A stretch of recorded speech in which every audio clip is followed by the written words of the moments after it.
Halo kawan pajak, ketemu lagi di acara Tax Show bersama saya Dwi Wahyuningsih dan saya Rudi Rudiawan.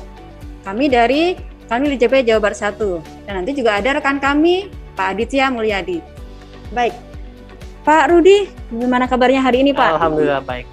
Mudah-mudahan ya, nanti, Pak, ya? Alhamdulillah, mudah-mudahan nanti kita kedepannya bisa menemani rekan pajak untuk selalu memberikan informasi terbaru, baik itu peraturan ataupun update mengenai perpajakannya.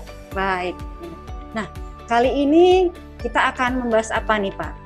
Ya, karena memang ini di awal kita perdana tax show ya, acara tax show, maka kita akan mulai dari yang konsep dasar dulu ya, yaitu hak dan kewajiban wajib pajak orang pribadi. Betul, kali ini orang pribadi ya Pak ya. Orang pribadi. Hak dan kewajiban wajib pajak orang pribadi. Baik, semoga kawan pajak bisa menyimak ya. Nah, sebelumnya saya pengen tahu Pak, wajib pajak itu sebenarnya definisinya apa sih Pak? Oke, baik ya. Sambil nanti Bapak, Ibu, rekan-rekan pajak, kami juga akan mengilustrasikan ya. Baik, jadi wajib pajak sendiri itu kalau kita lihat adalah orang yang memang menurut ketentuan undang-undang memang harus melakukan kewajiban perpajakan. Kalau kita lihat sendiri, rekan-rekan bisa sama-sama menyimak bahwa konsep dasar atau definisi wajib pajak sendiri itu ada yang tadi sebelumnya saya katakan, juga kita bisa bagi menjadi dua kategori. Kategori ya Pak ya. Yang pertama adalah orang pribadi. Baik, Mbak Dwi, ya. Saya sendiri sebagai pribadi, dan ada satu lagi badan.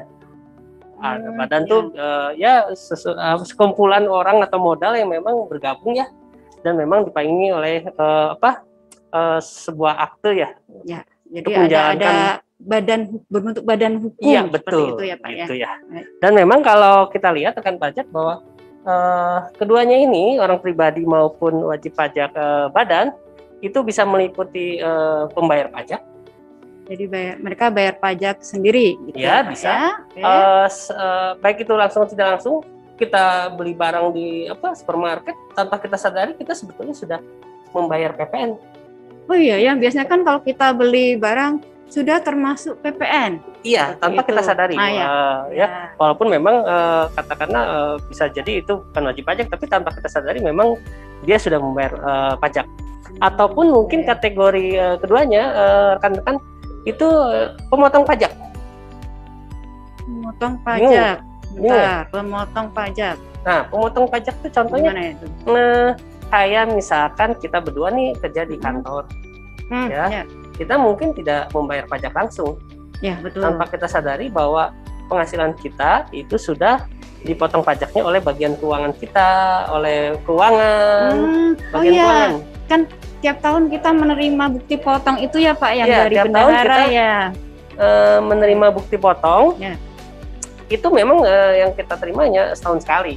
Ya. Tapi sebetulnya kita secara tidak langsung sudah dipotong tiap bulannya, rutin oleh bendahara atau bagian keuangan kita. Bukan hanya pegawai negeri, BUMN, terus ada pegawai swasta, perusahaan, itu sebagai orang pribadi mereka sudah dipotong penghasilannya oleh pemberi bagian kerjanya ya, pemberi biasanya kerjanya. bagian HRD atau bagian keuangannya ya Pak Ya. ya. Ya, jadi tadi ada apa saja ya? Ada yang pembayar pajak, ada pemotong pajak, dan satu lagi Apa itu Pak? pemungut pajak.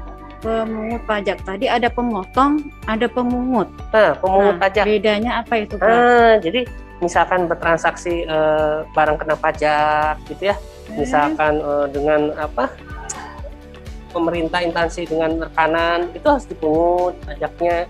BUMN dengan rekanan, dia sebagai pemungut, BUMN-nya memungut PPN-nya gitu, dan distorkan ke negara ya. Negara. Biasanya kalau pemungut itu lebih ke arah PPN ya.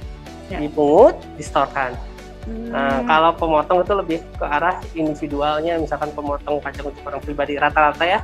Misalkan Mbak dipotong pajak PPh pasal 21-nya setiap. Tapi nanti kedepannya kita akan bahas jenis-jenis pajak apa ya. Tapi nanti di episode selanjutnya. Kita yang konsep dasar dulu, yaitu konsep dasar wajib pajak. Ya, jadi kawan pajak kita ini bertahap ya Pak ya. Ada episode berikutnya. Kita nanti yang tadi juga sudah jelaskan Pak Rudi bahwa kita nanti akan update, akan memberikan informasi terbaru maupun yang memang diperlukan di. Apalagi sekarang. Apalagi yang pengen tahu, kawan pajak pengen tahu lah. Ya, apalagi sekarang zamannya pandemi ada banyak insentif yang dikeluarkan pemerintah. Tapi nanti kita akan bahas di kedepannya. Episode selanjutnya. Iya, jadi tidak perlu khawatir ya. Nah, itu kalau kita lihat definisi dari wajib pajak. Wajib pajak itu sendiri ya. Baik. Dan kalau kita lihat rekan-rekan pajak, karena yang dibahas tentang wajib pajak orang pribadi episode ini, maka kita harus tahu dulu bahwa orang pribadi juga mempunyai hak dan kewajiban perpajakan sesuai dengan ketentuan perundang-undangannya. Jadi memang sebagai wajib pajak payung hukumnya. Ya, betul seperti jadi itu. Dia sebagai wajib pajak itu orang pribadi apa saja sih haknya? Nah, itu apa saja itu sih yang akan kita bahas kali ini ya kawan pajak. Baik. Ya, dan kalau kita lihat contohnya orang wajib pajak orang pribadi itu siapa saja? Siapa saja? Mbak Dwi sebagai dan saya sebagai karyawan, sebagai ASN kita ya Pak ya. ASN ya? ASN. Mohon maaf, bukan PNS ya.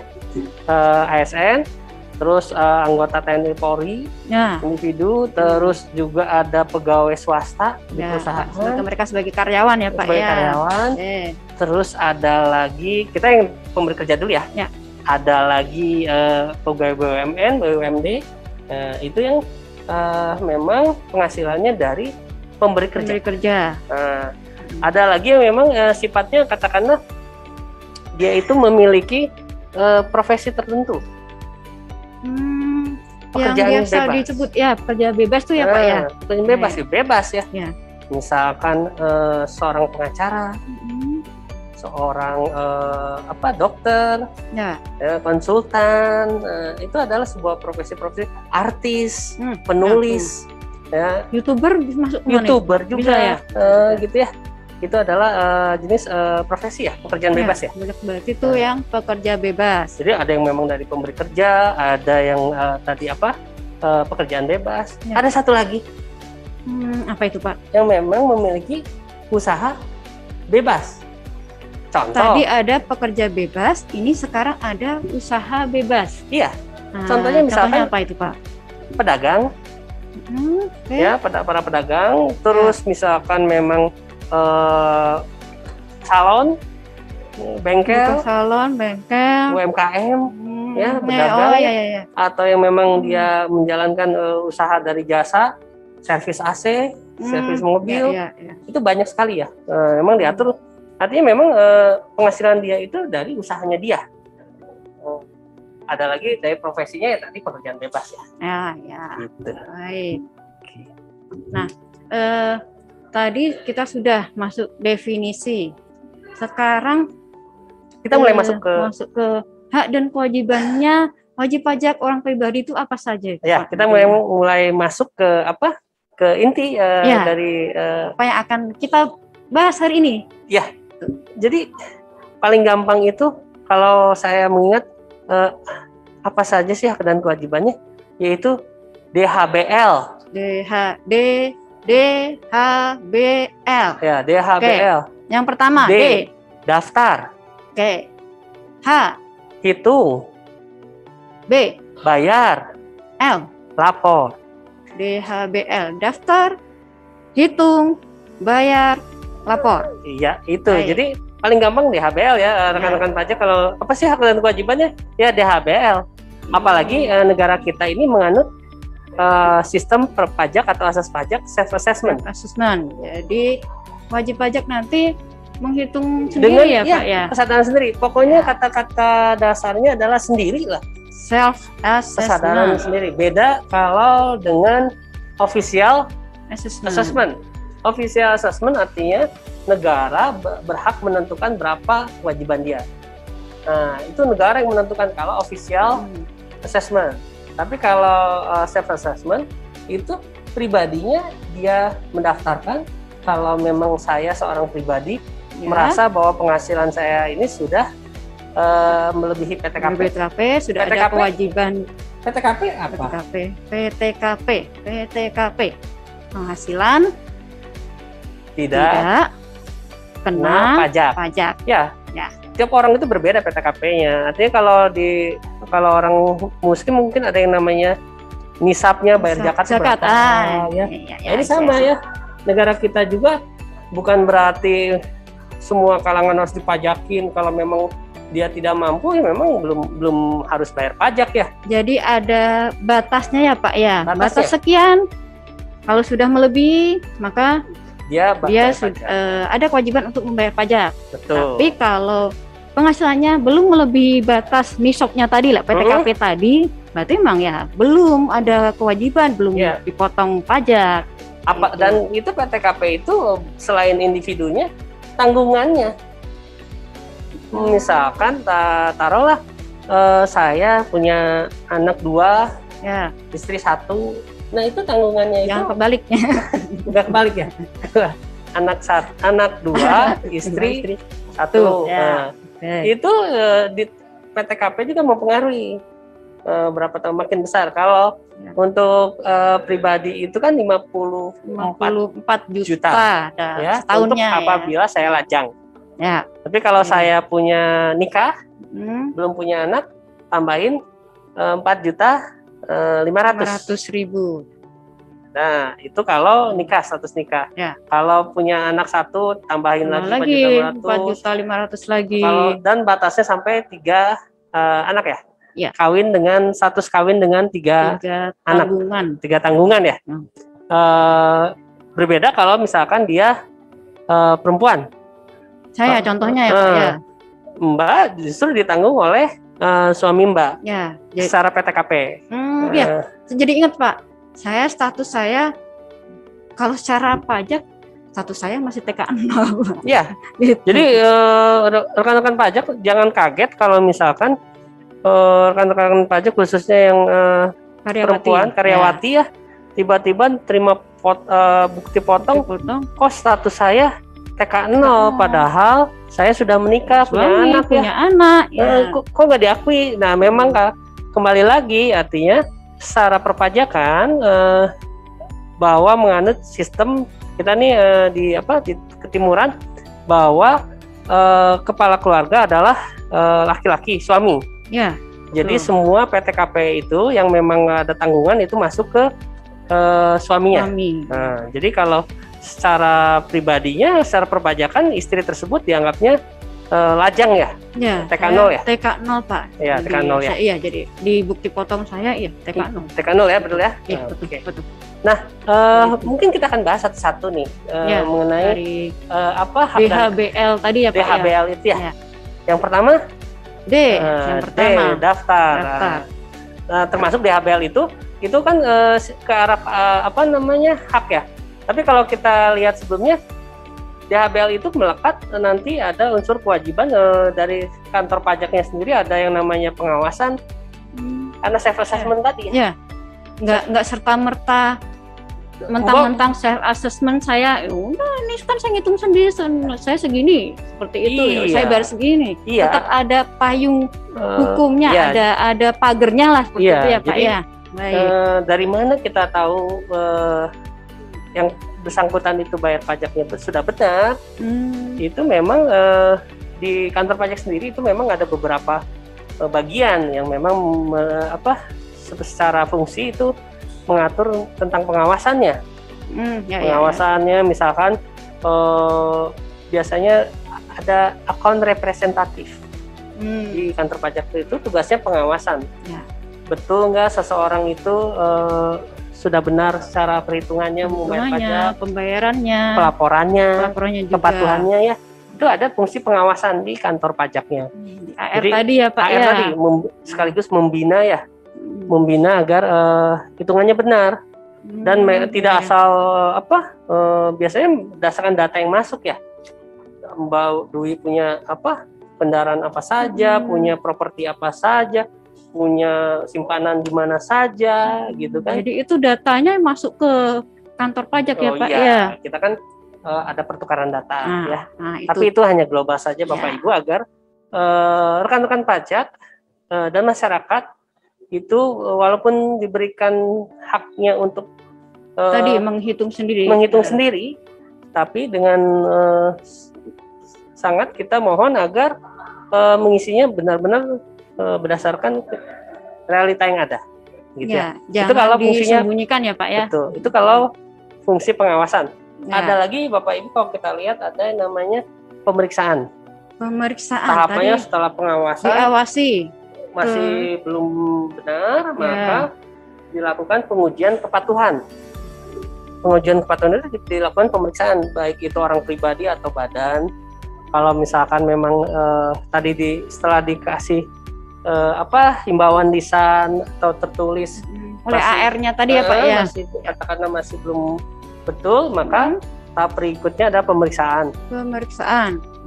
Nanti keluar namanya SKP. Surat ketetapan pajak. Nah, bisa jadi sudah benar. Kalau sudah benar nanti nihil. Kalau SKPN ternyata ya Pak jadinya SKPN, surat ketetapan kalau pajak. Kalau misalkan ada kekurangan bayar pajak berarti kurang bayar SKPKB kurang bayar. Atau ternyata bisa juga kelebihan bayar pajaknya. SKPLB lebih bayar. Dan itu harus negara kembalikan kepada yang bersangkutan. Gitu. Itu sekelumit tentang pemeriksaan. Jadi hasil pemeriksaan tadi ya kawan pajak ada yang namanya SKPN, surat ketetapan pajak nihil. Kemudian bisa juga SKPKB kalau ternyata ditemukan memang masih ada kurang bayar pajaknya. Atau bahkan bisa jadi juga lebih bayar SKPLB karena memang ditemukan atau setelah ada pemeriksaan memang ada pajak yang lebih bayar seperti itu. Jadi sebenarnya ya nggak perlu khawatir juga ya Pak ya, karena bisa jadi juga tadi ada LB malah bisa jadi. Iya, Ya, jadi Pak, ya. selama kita berprinsip kalau benar nggak usah risih. Nah, betul. Ya, artinya kalau memang kita sudah benar, ya sudah nggak apa-apa. Dan memang kembali ke ada satu sisi hak Dan satu sisi kewajiban. Ya.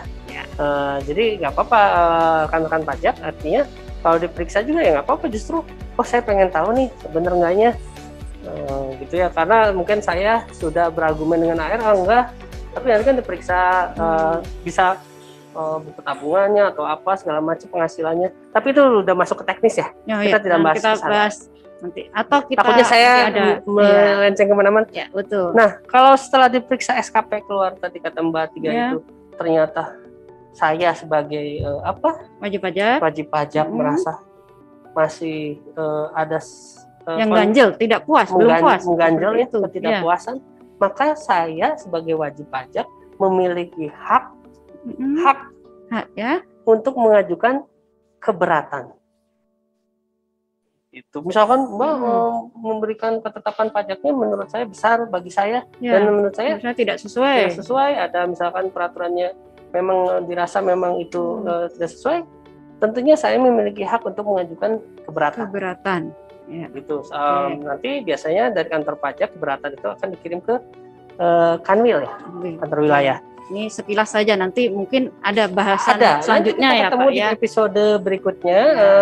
Bisa jadi kita nanti bahas khusus keberatan dan banding. Banding, ada satu lagi banding, itu banding juga kalau keberatannya katakanlah ditolak, saya masih pengen banding ke tingkat atas, itu adalah haknya. Ya. Gitu ya. Nah, setelah proses keberatan banding dilalui dan ketetapannya inkrah, maka memang sudah inkrah, maka fungsi satu lagi dari kantor pajak adalah penagihan. Karena tadi sudah inkrah, sudah mempunyai kekuatan hukum yang tetap. Betul. Proses selanjutnya adalah penagihan ya Pak ya. Penagihan. Nah, jadi proses penagihan itu seperti apa? Secara garis besarnya aja Pak, boleh. Jangan disamakan dengan berita-berita ada orang naik motor terus diambil motornya sama debt collector. Bukan gitu ya Bapak Ibu, kita tetap penagihan itu berdasarkan diatur oleh undang penagihan. Ada keluar STP ya, surat tagihan pajak, terus ada teguran. Jadi nggak langsung langsung main sita ibaratnya seperti itu ya Pak. Ada tahapannya pajak, ya. Terus ada teguran, terus ada surat paksa ya. Ada namanya surat paksa. Kalau misalkan nanti nggak ada surat paksa, nanti tingkatannya ada yang namanya pemblokiran. Pemblokiran rekening, ada lagi pencekalan yang bersangkutan tidak bisa keluar negeri. Nggak bisa jalan-jalan keluar negeri. Ada yang nggak bisa umroh gara-gara punya utang dicekal kan kasihan juga ya. Itu pencekalan namanya. Baik. Ada juga penyitaan. Nah, disita berarti disita asetnya ya Pak ya. Ya, asetnya. Dan ya itu akhirnya dilelang untuk negara untuk pengganti dari utang pajaknya. Tapi itu adalah tahapan yang paling akhir. Ya. Jadi usahakan rekan-rekan pajak semua, mari kita lewati di satu titik pengawasan saja. Bahkan sebelum pengawasan itu asalkan kita sudah betul membayar pajak, menghitung dan membayar pajaknya, tidak perlu khawatir. Kalau misalnya dapat surat cinta dari masuk pengawasan, kalau bisa usahakan ya memang kalau memang kita salah kita akui dan kita bayarkan.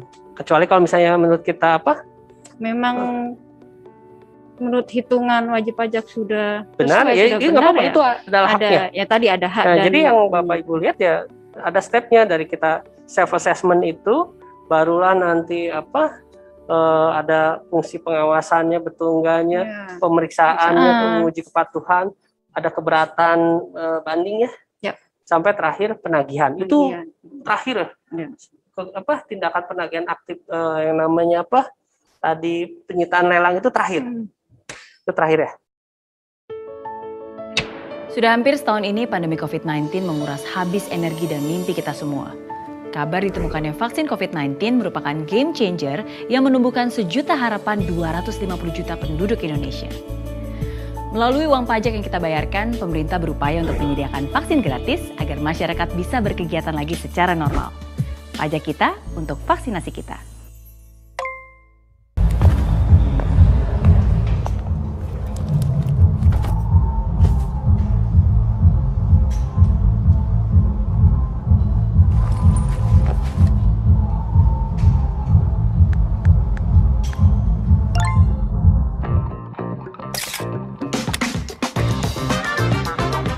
Makin bersinar, bebas berekspresi.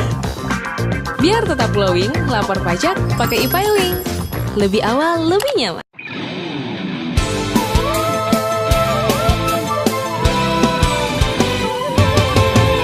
Lapor pajak bisa di mana aja. Lapor pajak bisa kapan aja. Lapor pajak sekarang makin mudah. Lapor pajak pakai e-filing aja. E-filing lebih awal, lebih nyaman. Raka, yang kamu lakukan ke saya itu jahat. Saya jadi kena denda pajak gara-gara kamu. Saya kan sudah pernah bilang sama kamu jangan sampai telat lapor SPT. Iya, saya tahu. Tapi lapor di kantor pajak itu antriannya panjang banget, Raka. Ngapain ke kantor pajak? Nih, bisa dari HP. Sekarang lapor pajak bisa pakai HP. E-filing lebih awal, lebih nyaman.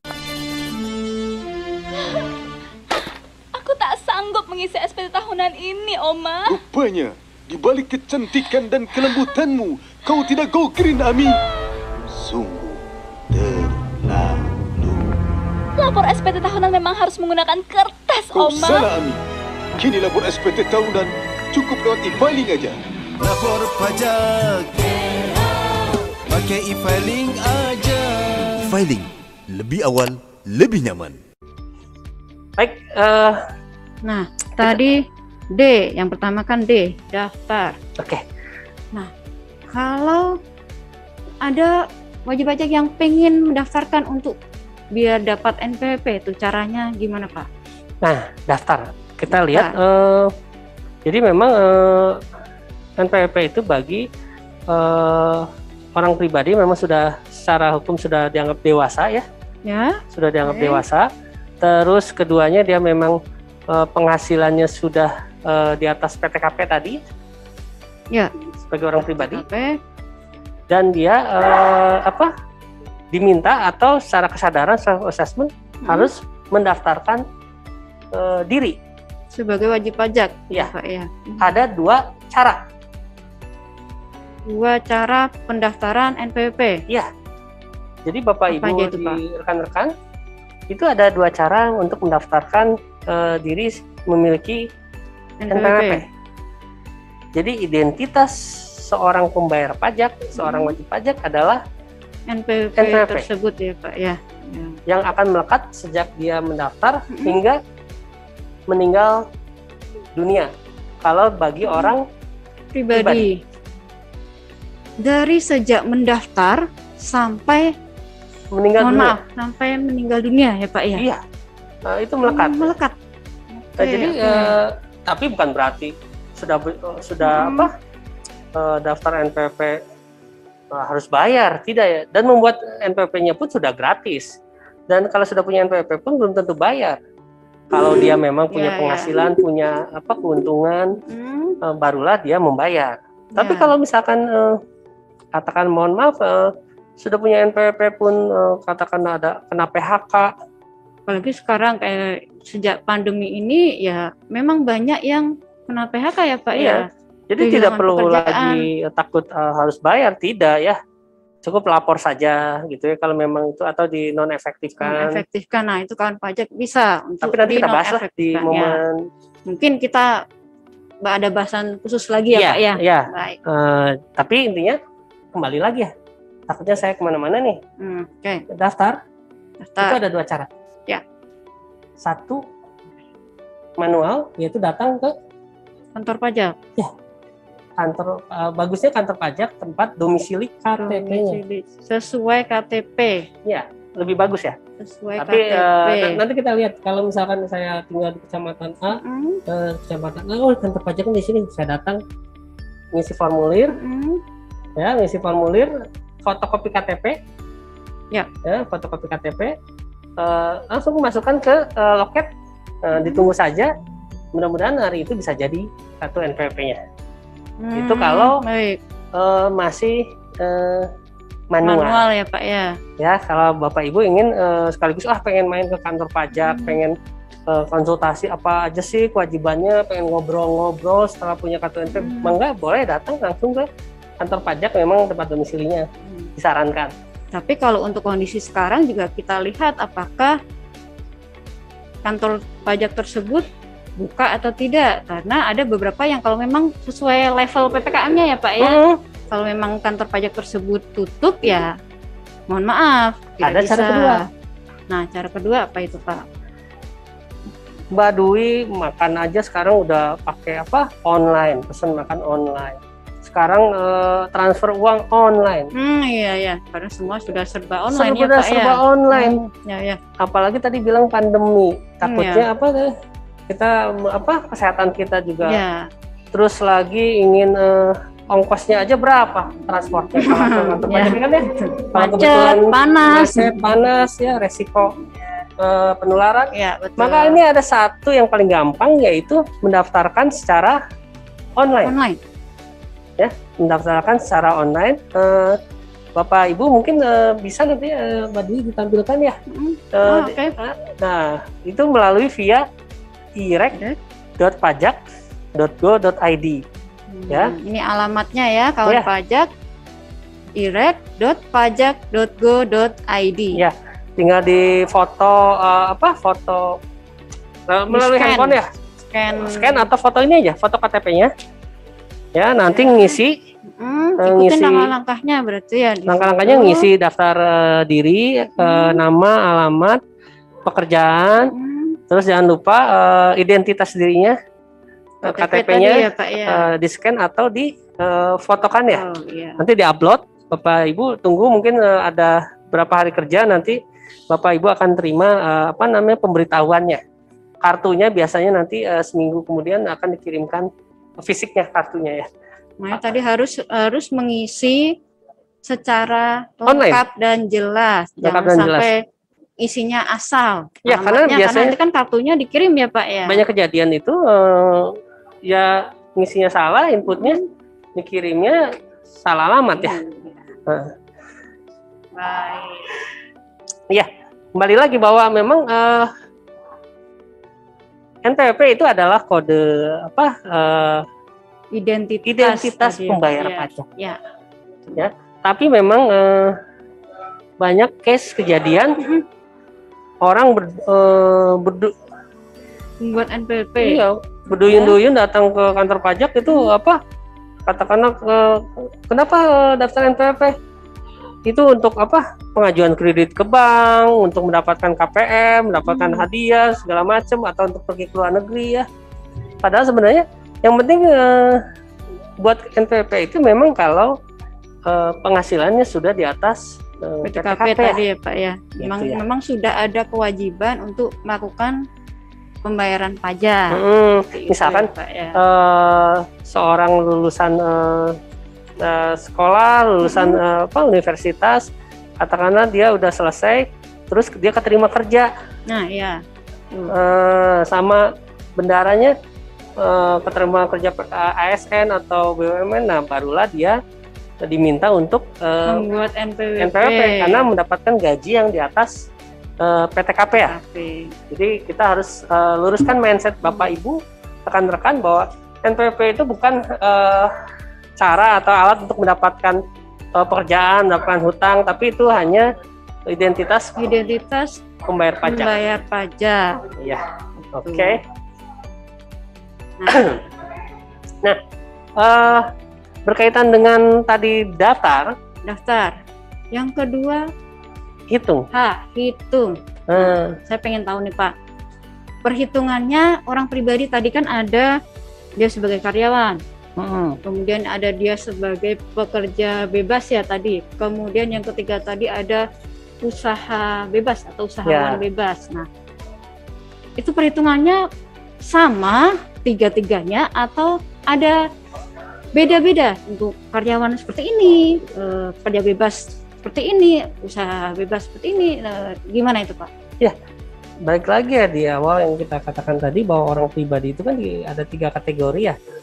Ada yang mendapatkan dari apa? Dia sebagai karyawan tadi. Karyawan, Bapak Ibu di rumah sebagai apa? Karyawan, itu jelas perhitungannya akan berbeda dengan yang usaha bebas atau usaha bebas ya. Atau dengan yang memiliki profesi itu jelas ada perbedaan perhitungannya.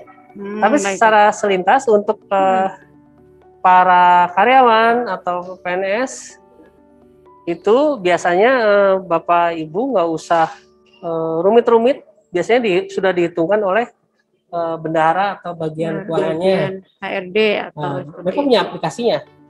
Mereka aplikasinya. Tapi secara garis besar Bapak Ibu nggak apa-apa untuk sedikit menambah perbendaharaan bahwa untuk karyawan itu sebetulnya apa yang diterima rutin setiap bulannya, penghasilan tiap baik bulannya. Itu gaji, ada honor lagi, ada tunjangan lagi, natura atau apa segala macam dalam bentuk apapun, itu atau asuransi yang memang dibayarkan oleh perusahaan, itu adalah penghasilan.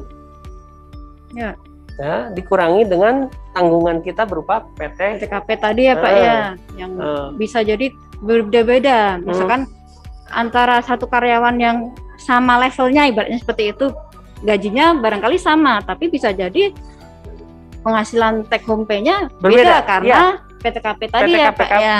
PTKP tadi ya, jadi brutonya itu adalah gaji honor penghasilan tadi ya. Itu adalah brutonya. Dikurangi dengan PTKP, ada lagi biaya jabatan nanti ya. Biaya jabatan bukan berarti karena dia menjabat ya. Itu yang melekat secara undang-undang ke pribadi yang menjadi pegawai, biaya jabatan itu.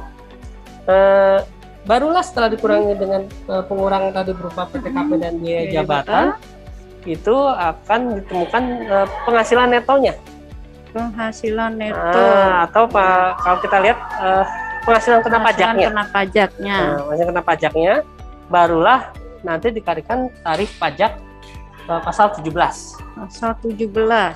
Untuk orang pribadi itu menganut asas progresif, prinsip progresif. Progresif berarti makin besar naik ya Pak ya. Makin keadilan. Oke, berarti prinsip keadilan. Makin tinggi, makin besar penghasilan, tarifnya juga akan mengikuti, semakin naik juga ya. Jadi memang semakin tinggi penghasilan akan semakin naik. Ada beberapa negara yang memang tarifnya flat. Hajar sama rata. Sama, ada yang 20%, 30%. Dia nggak lihat ini, ada yang kayak gitu. Lebih sederhana. Cuman tidak mencerminkan keadilan tadi ya Pak ya. Nah, kalau kita progresif. 5%, kita 10%, menganut 15%. Ada lapisan asas keadilan tadi ya Pak ya. Tapi nanti kita bahas ya di selanjutnya PTKP dan lapisan. Terus setelah itu kalikan tarif pajak, barulah terima berapa pajak yang sudah terutang. Ya, itu untuk karyawan. Dan berapa pajak yang sudah dipotong ya. Kalau memang dia ada kredit pajak dari perusahaannya.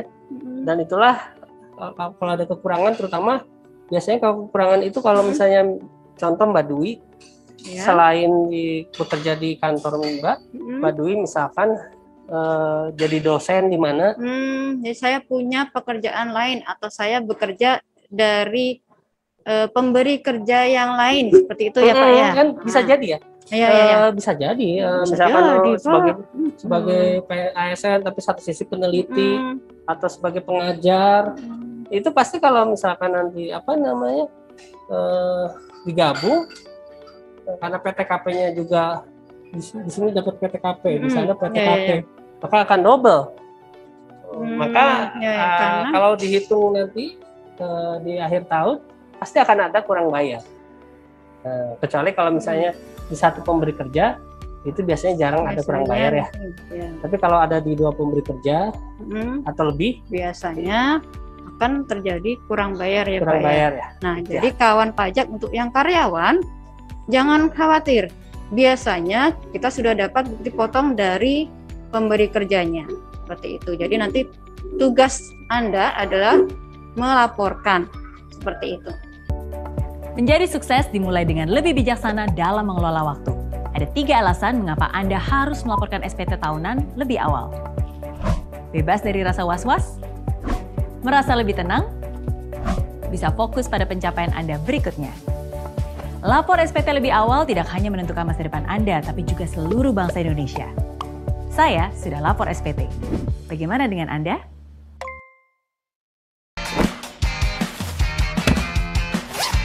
Cowok keren itu selalu tampil maksimal. Gak pernah egois mikirin diri sendiri. Halo sayang, udah makan belum? Cowok keren itu punya prinsip untuk selalu maju, tanpa larut di masa lalu. Cowok keren itu gue, karena gue lapor pajak pakai e-filing. E-filing, obat ganteng pria masa kini untuk lapor pajak. E-filing lebih awal, lebih nyaman. Maaf. Oma? Sinta, aku dengar kau belum lapor SPT tahunan. Kau sungguh terlalu. Oma, saya sudah lapor pakai e-filing. Oh, MZ, aku hilaf. Mari kita nyanyi bersama. Lapor pajak pakai e-filing aja. Filing lebih awal, lebih nyaman. Sudah punya tapi belum. Sekarang waktunya. Sudah punya tapi belum. Laporkan pajaknya. Sudah punya. Jangan lupa lapor pajaknya. Sudah punya. Pakai e-filing aja.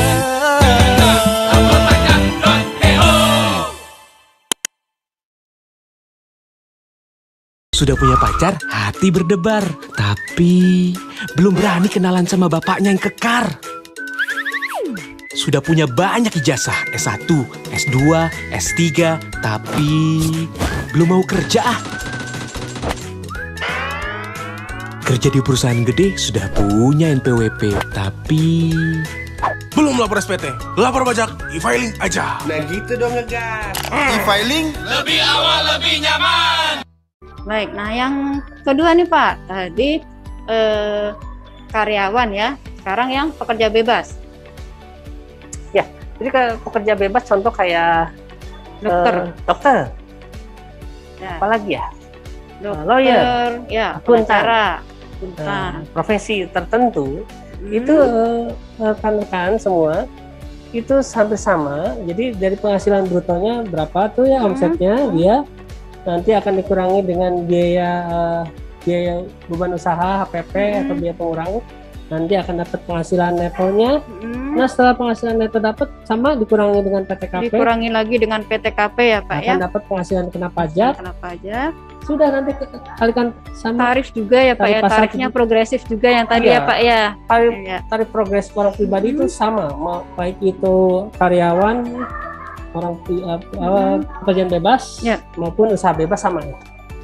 Gitu. Jadi nanti keluarlah angka pajak terutangnya berapa dan pajak yang masih harus dibayarnya berapa. Contoh dokter, global saja ya. Tapi nanti kita akan bahas di episode berikutnya tentang dokter ya. Kita akan ada pembahasan aspek perpajakan dokter dan profesi lainnya. Ya, jadi sama dokter juga ada yang dia sebagai ASN, dia juga bekerja di rumah sakit A, rumah sakit B, buka klinik, buka apotek di rumah, punya apotek. Nah itu berbeda. Perhitungannya berbeda. Ya, kita akan bahas di segmen nanti berikutnya ya. Itu kalau kita lihat pekerja bebas ya. Baik Pak, yang selanjutnya untuk perhitungan yang ketiga tadi ada usahawan ya Pak, yang usaha bebas, mereka yang punya usaha bebas. Nah itu perhitungannya gimana Pak? Ya, usaha bebas relatif jauh lebih simpel karena pemerintah mengeluarkan peraturan PP 23 tahun 2018 untuk kemudahan para UMKM atau usahawan untuk menghitung pajaknya dengan lebih simpel dilihat dari omsetnya. Lebih simpel. Oke, langsung dari omset ya Pak berarti menghitungnya nanti. Kali setengah persen. Oh, kecil ya berarti. Ya, setengah persen kali berapa omset per bulannya. Misalkan istri saya punya salon, berapa perharinya dikumulatif sebulan. Ya, direkap dalam satu bulan itu. Kalikan nanti setengah persen. Bulan berikutnya setengah persen. Gitu. Sama pedagang, para pedagang UMKM yang lain pun sama ya. Lebih simpel ya, Bapak Ibu untuk yang UMKM ya. Ya. Nah, itu kan kalau kita bicara mengenai pajak penghasilan ya, pribadi. Tapi kan kadang orang pribadi juga ada penghasilan lainnya memang katakanlah sumber penghasilan lainnya. Contoh, saya sebagai orang pribadi menjual tanah dan bangunan. Ya, itu ada namanya PPh final 4 ayat 2. Tarifnya kalau dulu 5%, sekarang jadi 2,5%. Nah, kalau saya menjual tanah dan bangunan, saya punya kos-kosan atau rumah dikontrakan, itu PPh final juga 10%. Kalau saya punya aset yang disewakan ya, itu Bapak Ibu. Terus ada lagi kalau misalnya PPh pasal 2529 kalau dia menggunakan pembukaan. Terus ada lagi PPh 23 ya Pak. Kalau katakanlah biasanya dari bunga dividen royalti gitu ya, atau jasa pihak ketiga ya, jasa pihak ketiga misalkan servis AC, servis penggunaan aset tertentu ya, itu PPh pasal 23. Ada lagi PPN kalau saya sebagai orang pribadi misalkan omset saya sudah di atas 4,8 miliar, maka saya menjadi pengusaha kena pajak PKP, maka saya harus berkewajiban memungut PPN. Ya. Jadi prinsipnya adalah tarif pajak kali dasar pengenaan pajak ya, tarif pajaknya bisa 2,5%, 5%, 10% tergantung jenis pajaknya. Akan kita bahas satu persatu juga nanti di segmen berikutnya. Baik. Dan kalau kita lanjutan dari kewajiban membayar, bayar. Setelah H tadi B, berarti kan sekarang bayar. Ya, jadi mekanisme bayar itu bisa ada beberapa mekanisme, yaitu bisa melalui membayar sendiri. Contoh misalkan sendiri, si wajib pajaknya ya Pak ya. Orang pribadi ya. Orang pribadi saya punya penghasilan dari beberapa pemberi kerja, kayak tadi ya, dari beberapa rumah sakit, dokter, Mbak Dwi selain di ASN juga ngajar atau jadi peneliti, itu pasti ada kurang bayar, itu mekanismenya bayar lagi kekurangannya. Atau UMKM yang menghitung omset itu membayar sendiri juga. Profesi juga kalau pekerjaan bebas dia membayar sendiri ya. Atau melalui mekanisme pemotongan pemungutan. Kita ya sebagai ASN dari bendahara sudah khususnya karyawan dari satu pemberi kerja, itu pasti mekanismenya kalau hanya satu pasti mekanismenya dipotong. Sudah dipotong oleh pemberi kerja. Atau membayar PPN kepada pihak penjual atau pemberi jasa pihak yang ditunjuk pemerintah ya. Jadi ada 3 mekanisme pembayaran. Ya. Baik, tadi setelah bayar, tentu kita jangan lupa tata cara pembayarannya ya Pak ya. Bayarnya bukan ke kantor pajak. Nah, bukan ingat ke kantor ya, pajak ya. Pajak bayarnya bukan ke kantor pajak. Ya. Berarti kemana itu Pak? Ke bank yang sudah ditunjuk pemerintah, yang biasa kita sebut bank persepsi. Bank persepsi, baik. Bank persepsi ya kawan pajak. Nah, untuk pembayarannya tata caranya seperti apa itu Pak? Jadi apa yang harus wajib pajak lakukan? Melakukan pembayaran itu. Jadi sebelum membayar kita minta namanya billing dulu, ID billingnya. Membuat kode billing ya. Kode billing. Ya. Mungkin semacam kode booking kalau kita pesan tiket seperti itu. Kode bookingnya dulu ya, kayak gitu ya. Kode bookingnya kita sebutnya kode billing lah ya. Itu bisa melalui DJP online, aplikasi M-Pajak, layanan Nah, ini bilik. yang baru nih Pak, aplikasi Mungkin nanti bisa M-Pajak, ditujukan ya. ke rekan-rekan pajak ya, di mana channel-channel untuk membuat kode billing. Nah, setelah membuat kode billing, itu tentunya langkah keduanya baru langsung bisa membayar pajak. Pembayaran tadi ya Pak ya. Bisa datang ke kantor pajak, teller banknya, kasih ID billingnya. Ini ID billing saya membayar pajak dengan ID billing sekian. Itu tellernya atau teller bank atau teller kantor pos atau mini ATM. Kalau di kantor pajak ada mini ATM, suka ada mesin edisi ya Pak ya. edisi ya. Atau kalau males segala macem kemana-mana beresiko pakai e-banking, internet bankingnya banyak ya. Semua bank nggak mungkin kita sebutin ya. Pokoknya bank biasanya bank pemerintah ya. Dan ATM. ATM juga bisa. Itu adalah cara pembayaran sudah semakin mudah ya Pak ya. semakin Atau mudah. saya dengar juga bahkan sekarang sudah bisa juga via marketplace ya Pak ya. Ada beberapa marketplace yang memang mengakomodir untuk pembayaran pajaknya. Nah, kawan pajak berarti sudah semakin mudah saja kan untuk pembayaran pajaknya. Seperti itu. Nah, terakhir nih Pak, tadi kewajibannya daftar, hitung, bayar, lapor ya Pak ya. Nah, terakhir kan lapor. Tata cara pelaporannya seperti apa itu Pak? Ya, kalau yang khususnya baik orang pribadi yang usaha bebas, pekerjaan bebas, karyawan, itu ada kewajiban pelaporan tahunan setahun sekali. Ya. SPT tahunan ya. Itu biasanya orang pribadi itu 31 Maret paling lambat ya Pak paling ya. lambat harus sudah melaporkan SPT tahunan. Ya, SPT tahunan baik ke kantor pajak atau biasa sekarang sudah pakai e-filing ya. Online ya Pak online ya, sudah via online di Itu DJP online. Kalau yang sifatnya profesi atau usaha bebas itu ada yang masa ya, per masa. Per masa. Nah, tapi biasanya kalau usaha bebas dia sudah bayar PP 23,5%, dia tidak yang tadi 5% tadi dia ya Pak tidak ya. perlu lapor lagi ya. Jadi ketika Dia orang membayar, pribadi yang tadi melakukan pembayaran 0,5% tadi, dia sudah dianggap sebagai Laporan laporan. masanya. Jadi lebih masanya ya. Lebih relatif lebih dimudahkan karena itu dia setorannya adalah laporannya ya. Gitu. Ya. Tapi tetap harus wajib lapor SPT tahunannya ya Pak ya. Sekali ya. Setahun sekali itu bagaimana rekap kita, ya.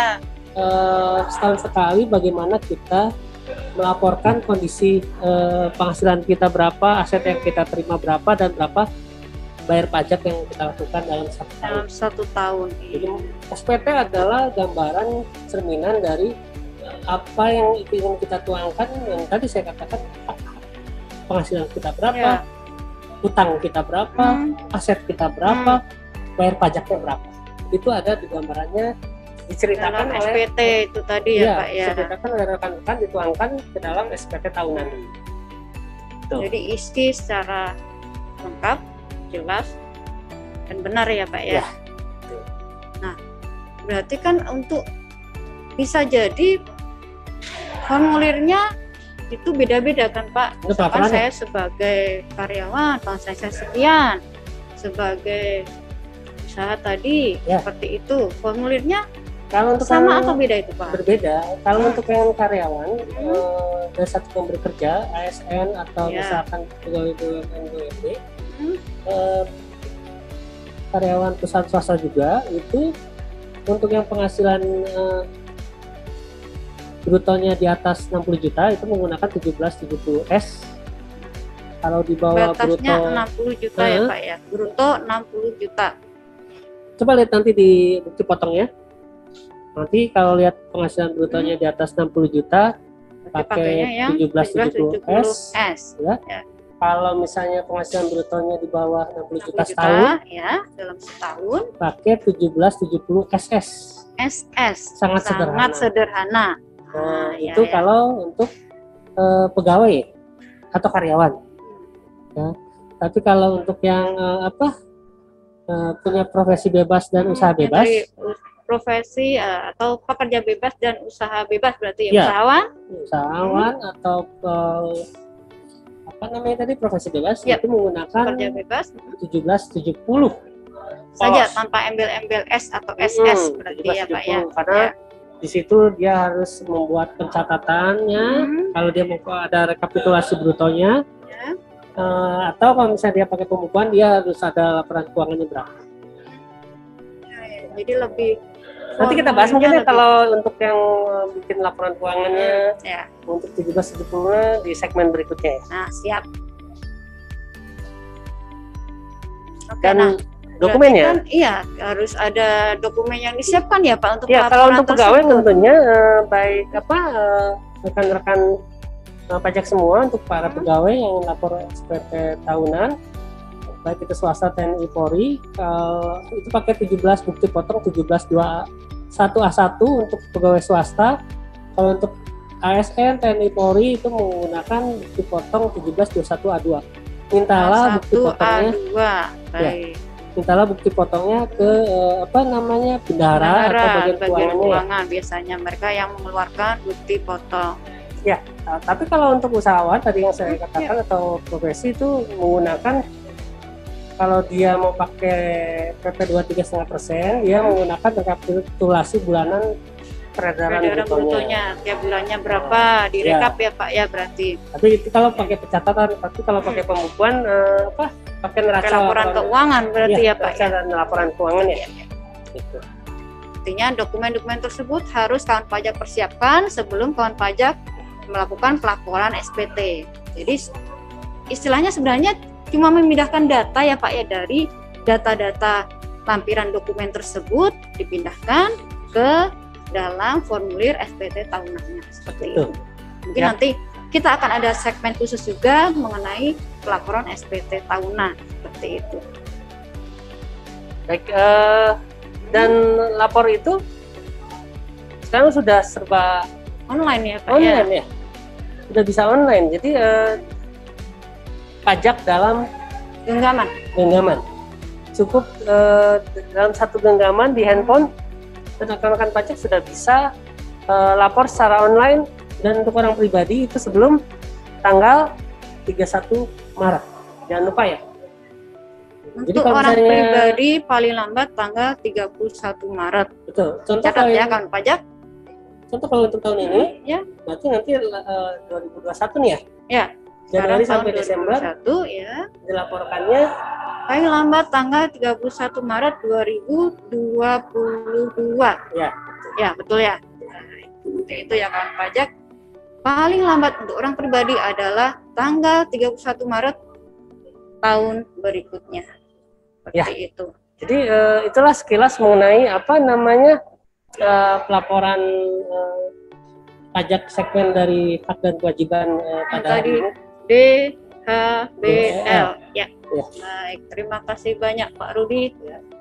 Semoga kawan pajak juga tercerahkan dengan apa yang kami bahas hari ini. Baik. Terima kasih banyak Pak Rudi. Semoga kita senantiasa dalam keadaan sehat ya Pak ya. Amin. Dan kita insya Allah akan bertemu kembali dengan berbagai info. Ya, betul. Update peraturan terbaru. Tentunya bukan hanya dengan kita tim penyuluh saja, tentunya dengan narasumber lainnya. Ya, semoga di kedepannya kita bisa berkolaborasi dengan narasumber lainnya. Baik kawan pajak, itu tadi bincang kita bersama dengan fungsional penyuluh pajak Kanwil JP Jawa Barat 1, Pak Rudi Rudiawan. Sampai jumpa di Texo berikutnya.